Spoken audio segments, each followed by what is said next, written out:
السلام علیکم ورحمۃ اللہ وبرکاتہ۔ ناظرین، آپ کو اپنے یوٹیوب چینل میں خوش آمدید کہتا ہوں۔ میں حکیم ظہیر حسین آپ سے مخاطب ہوں۔ ناظرین، معمول کی طرح اس مرتبہ بھی آپ کے لیے اپنا آزمایا ہوا نسخہ آپ کی خدمت میں حاضر ہے، جو کہ میرا معمول مطلب ہے، اور سردیوں کے موسم میں اسے اپنے دواخانے میں ضرور تیار کر کے رکھتے ہیں۔ ناظرین، نسخہ شیئر کرنے سے پہلے میں آپ کو یہ بتانا چاہتا ہوں کہ یہ نسخہ مجھے کیسے ملا۔ یہ نسخہ ہمیں سندھی میں شعر کی صورت میں ملا تھا، اور بتانے والے نے یہ بتایا تھا کہ یہ نسخہ جو شعر کی صورت میں ہے، یہ سندھ کے مشہور و معروف ولی اللہ شاعر شاہ عبد اللطیف بھٹائی رحمۃ اللہ علیہ کا ہے۔ شعر ملاحظہ کریں جو کہ سندھی میں ہے۔ سنڈ جان پپریوں مریوں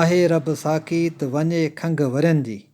تو ناظرین، اس شعر میں کل 5 اجزاء ہیں جن کا ذکر میں آگے کروں گا۔ اب اس شعر، جسے سندھی میں بیت کہتے ہیں، کی تصدیق محقق ہی کر سکتے ہیں جو شاہ جو رسالوں کی تحقیق کر رہے ہیں۔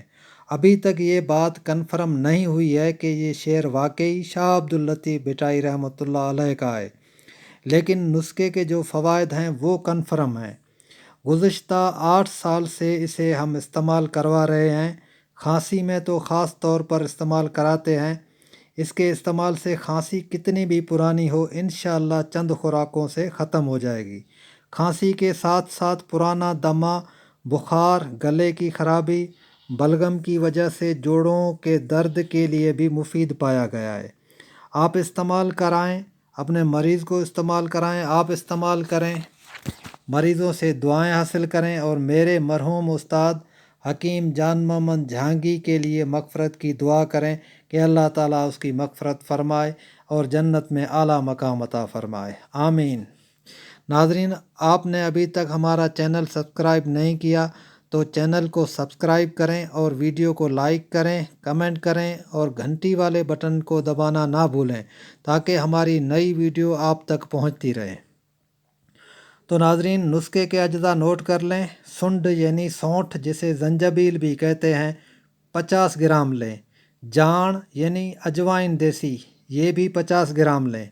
پپریوں یعنی فلفل دراز، پیپلی بھی کہتے ہیں، 30 گرام لیں۔ مریوں یعنی کالی مرچ، 20 گرام لیں۔ ان تمام اشیاء کو حمام دستے یا گرائنڈر کی مدد سے کوٹ کر چھان لیں، اور آخر میں ماکھی یعنی شہد ملا کر معجون بنا لیں۔ شہد اتنی ملانی ہے کہ معجون کی طرح بن جائے۔ معجون بنانے کے لیے اجزاء میں عموماً 3 گنا شہد ڈالی جاتی ہے۔ اس حساب سے اس نسخے کے جو اجزاء ہیں ان کا ٹوٹل وزن 150 گرام ہے، تو اس میں شہد 450 گرام ڈالنی ہے۔ اس طرح آپ کا معجون تیار ہو جائے گا۔ کسی شیشے کے مرتبان میں محفوظ رکھیں۔ استعمال کا طریقہ یہ ہے کہ چائے والا چوتھائی چمچ سے آدھی چمچ تک دن میں 2 سے 3 مرتبہ استعمال کرا سکتے ہیں۔ فوائد پہلے بھی بتا چکا ہوں کہ کھانسی، دمہ، بخار، جوڑوں کا درد، نزلہ زکام کے لیے سردیوں کے موسم میں ہر گھر میں موجود ہونا چاہیے۔ ناظرین، ویڈیو دیکھنے کا شکریہ۔ اللہ آپ کو خوش رکھے۔ اللہ حافظ۔